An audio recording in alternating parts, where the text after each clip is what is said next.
السلام عليكم. اليوم راح نرسم هذا الشكل الثلاثي الأبعاد بنظام الكوردينيت الإحداثيات. راح نقسمه إلى تقريبا 4 أقسام، 4 بوكسات. يعني هذا البوكس الأول، هذا البوكس الثاني، هذا الثالث، هذا البوكس، وهذا الرابع البوكس اللي بعدين نحذفه حتى يتكون التجويف. البوكس الأول عندنا إحداثياته بالإكس 60، بالواي 42، بالزد 10، 60 42 10. نحول 3D modeling.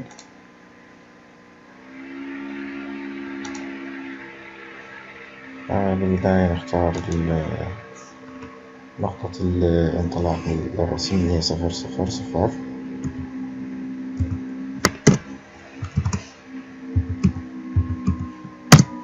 تمام.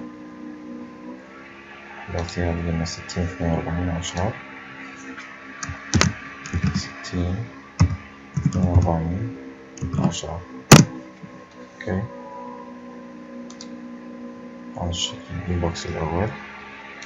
البوكس الثاني عندنا لازم نحدد هاي النقطة إحداثياتها أولا حتى بعدين نعطي الأبعاد الثلاثية الأخرى. هنا عندنا 20 من جهة الإكس، هاي 20 من جهة الإكس، بالواي 0، بالزد 10، 20 0 10.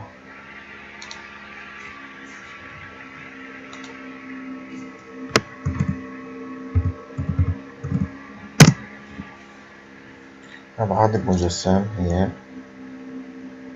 هذه 30، باعتبار 60 ناقص مجموع 20 من 10 30، وهي 60 فتبقى هاي 30. 30 بارتفاع 45 ناقص 10 35، وبالعكس واضح 42. إذن 30 42 35.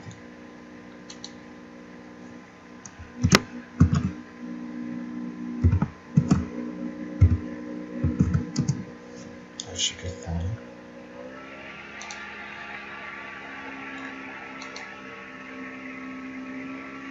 نجي نرسم هذا الشكل اللي هو لازم نطلع إحداثيات هذه النقطة اللي هي بالإكس 20 نفسها، بالواي أن كل 42 ناقص هاي 10 يطلع 32 على 2 لأن عندي 2 هنا يطلع 16.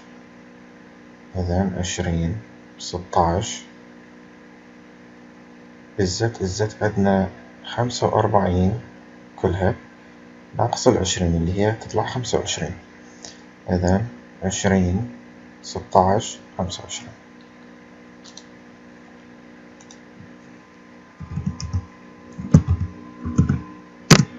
تمام.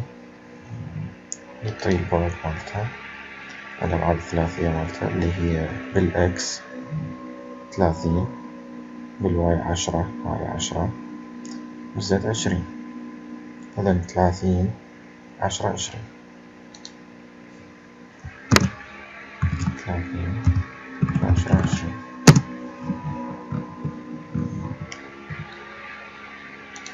نجي نسوي هذا الميلان اللي هو القص اللي صاير بالمجسم من أداة شنفر. نحتاج إحنا الأبعاد العمودية اللي هي 35، هذه 35، والبعد الأفقي اللي هو 20. أداة شنفر، نختار هذا الوجه. أوكي، نعطي البعد العمودي اللي قلنا 35 انتر، والبعد الأفقي اللي هو 20 انتر. نختار الجهة اللي راح أو الحافة اللي راح نقص بيها.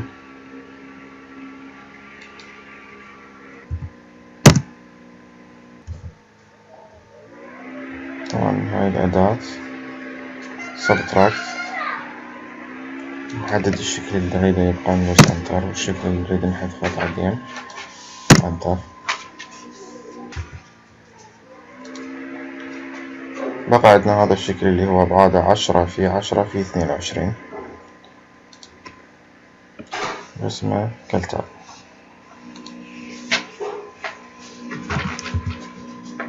22 10.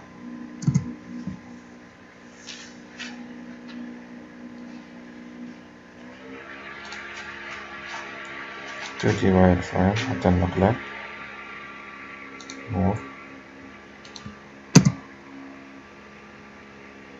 نختار عنا الميد بوينت حتى نخليه هنا.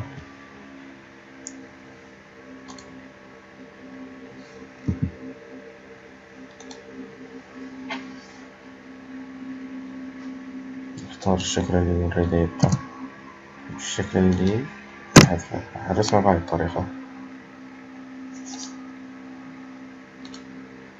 نرجع نرسم نفس البوكس.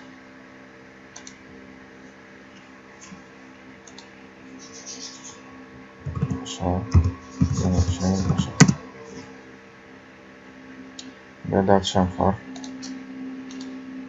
اختار الوجه. اوكي.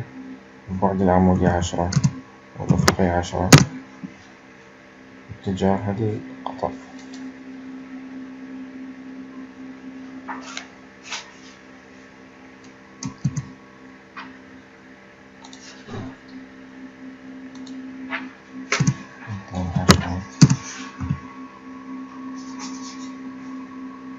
عشرة.